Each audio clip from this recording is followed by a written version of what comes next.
الحمد لله وحده والصلاة والسلام على من لا نبي بعده.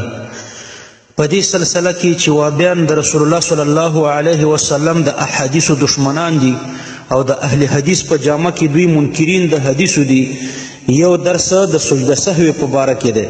رسول الله صلی الله علیه وسلم په احادیثو کې راځي چې مقتدی چې سهو شي نو سجده سهو به نه کوي، او وابیان وایي چې مقتدی چې سهو شي نو سجده سهو به کوي.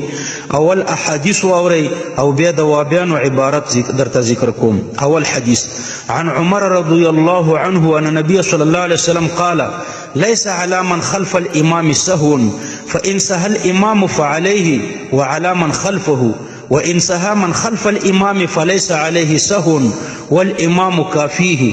دارقطنی جلد اول صفحه 300 یعنی رسول الله صلی الله علیه وسلم فرمایي چې په مقتدی باندې سجده سهو نشته. که امام سهو شو نو بیا په امام او مقتدی دواړو باندې سجده سهو ده، او که مقتدی سهو شو نو په ده باندې سجده سهو نشته، د ده لپاره امام کافی دی. دویم حدیث عن ابراهیم انه قال اذا سهوت خلف الامام وحفظ الامام فليس عليك سهو، وان سهى وحفظت فعليك السهو، ان لم يسجد الامام فلا تسجد، وكذلك اذا سهى جميع من مع الامام او سهى الامام. کتاب برواية الامام ابو یوسف صفحه 10. یعنی امام ابراهیم نخعی فرمای چې کله چې ته د امام پسې سهو شي او امام نوی سهو شوی نو پتا باندې سجده سهو نشته، او که امام سهو شو او ته نوی سهو شوی نو بیا پتا باندې سجده سهو ده. که امام سجده و نکړه نو تی هم مکوه.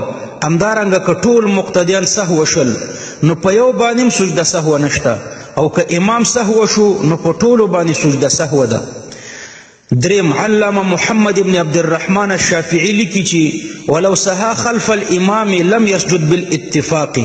رحمت الامه فی اختلاف الائمه صفحه 3.